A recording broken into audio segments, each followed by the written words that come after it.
production de semences paysannes de niébé. Depuis que l'agriculture existe, les agriculteurs conservent une partie de leur récolte pour ensemencer, d'année en année leurs champs. Au fur et à mesure, des variétés adaptées aux conditions locales du champ de l'agriculteur se sont ainsi créées, et continuent par ailleurs à évoluer. Ces semences, qualifiées de paysannes et produites selon des pratiques traditionnelles, répondent bien aux habitudes d'utilisation locale. Parallèlement, l'industrie semencière propose aux agriculteurs de nouvelles variétés, souvent très performantes, pour autant que les conditions culturales soient optimales. Pour exprimer leur potentiel, ces nouvelles variétés exigent généralement de hauts niveaux de fertilisation, d'irrigation, de protection phytosanitaire.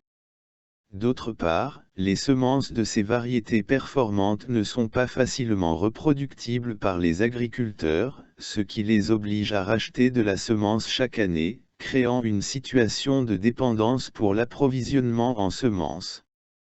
En conservant la capacité à produire les semences de ses propres variétés, l'agriculteur s'assure de disposer de variétés adaptées aux conditions locales, tout en préservant son autonomie et sa souveraineté en matière semencière. Caractéristiques de la production semencière. La production de semences utilise en grande partie les mêmes pratiques que celles mises en œuvre pour la production de graines à consommer. Toutefois, des particularités existent, la production semencière va devoir prendre des précautions accrues notamment en ce qui concerne le choix de la semence mère, qui va être utilisée pour installer le champ semencier, également le choix de la parcelle dans laquelle la production semencière sera menée. L'agriculteur qui souhaite produire de la semence paysanne doit par ailleurs décider de l'objectif de sélection qu'il se fixe et des critères sur lesquels il va effectuer la sélection, ainsi que maîtriser les opérations de sélection, visant à garder les plantes qui possèdent les critères de sélection qu'il a retenus, et à éliminer les plantes qui ne répondent pas aux critères de sélection attendus.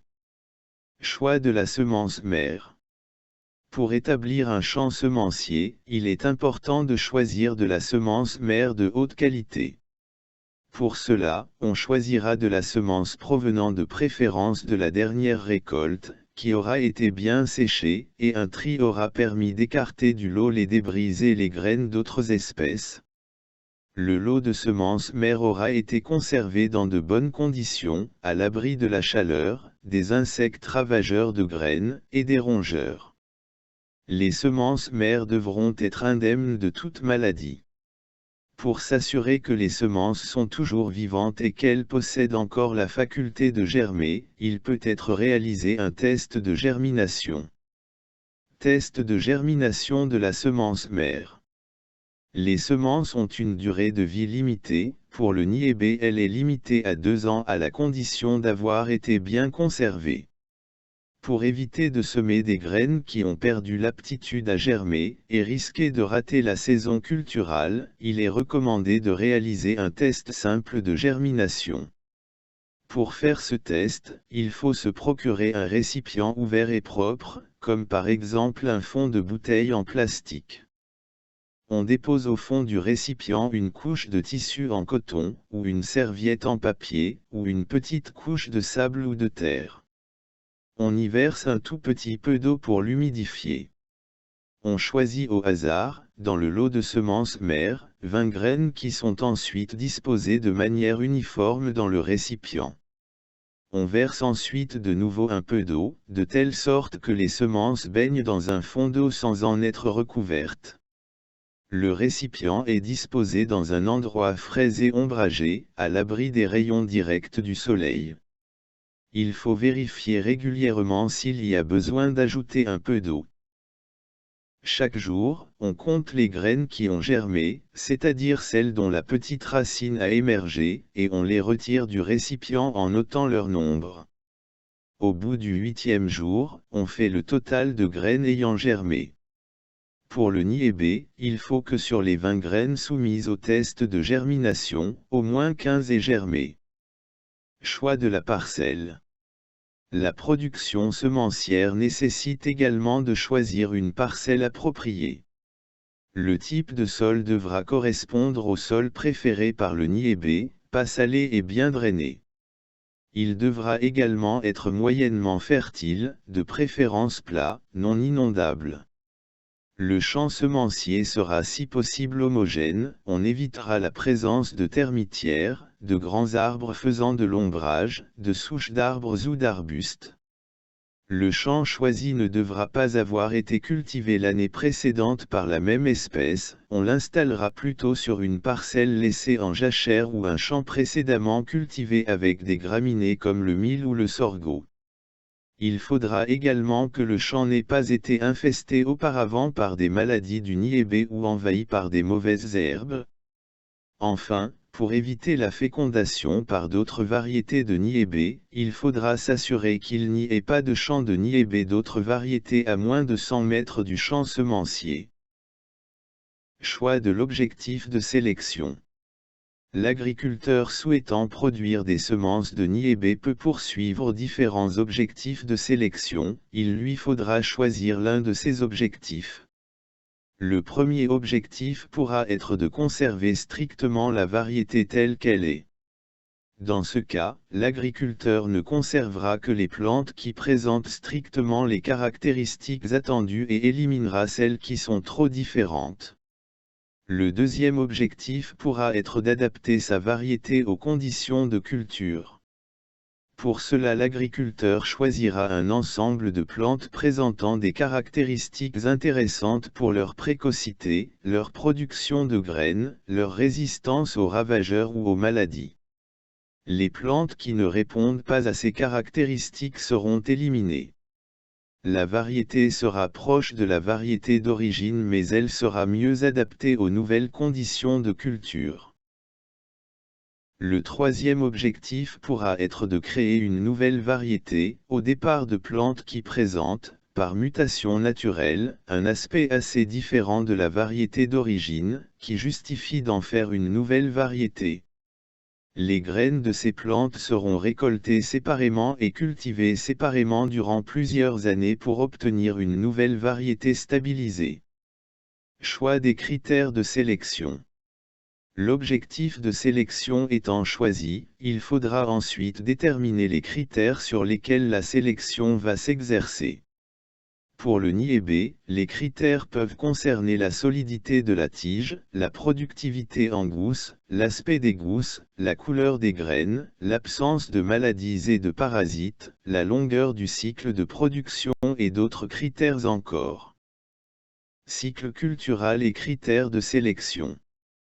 Pour certains critères retenus, la sélection pourra survenir tôt dans le cycle cultural, comme par exemple pour le critère de ramification de la plante, alors que d'autres critères, comme le nombre ou la grosseur des graines nécessitera d'attendre que le cycle cultural soit bien avancé pour pouvoir effectuer la sélection.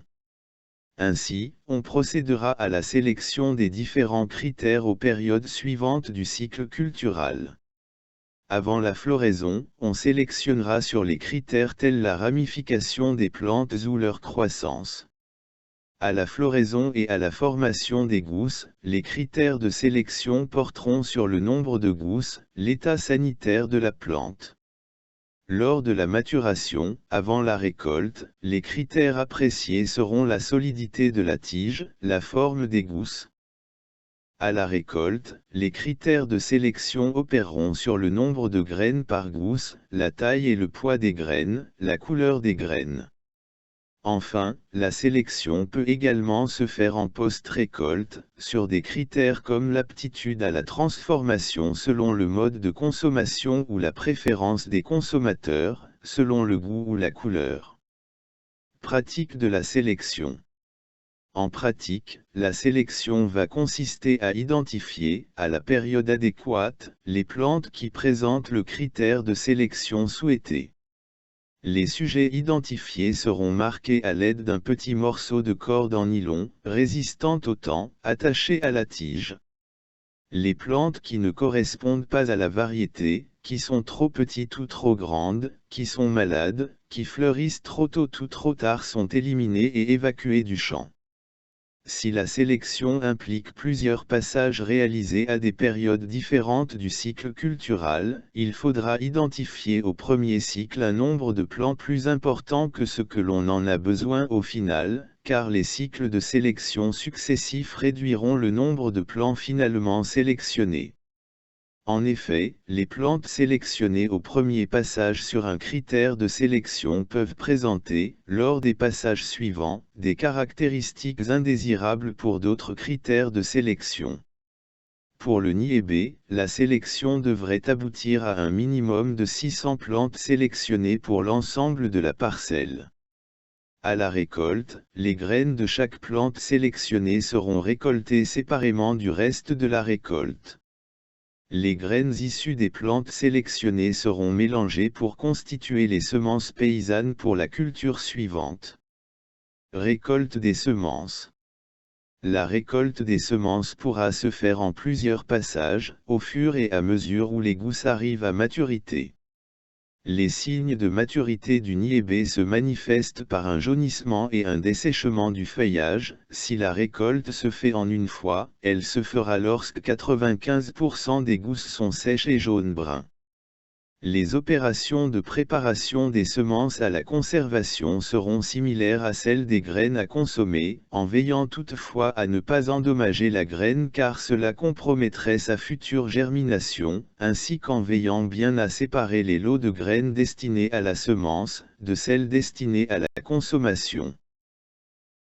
Cette vidéo a été réalisée dans le cadre du programme de coopération entre la République islamique de Mauritanie et l'Union européenne, pour le renforcement institutionnel en Mauritanie vers la résilience agricole et pastorale, le RIMRAP, et en particulier sa composante recherche et formation, soutenue financièrement par la GIZ et mise en œuvre par AFC.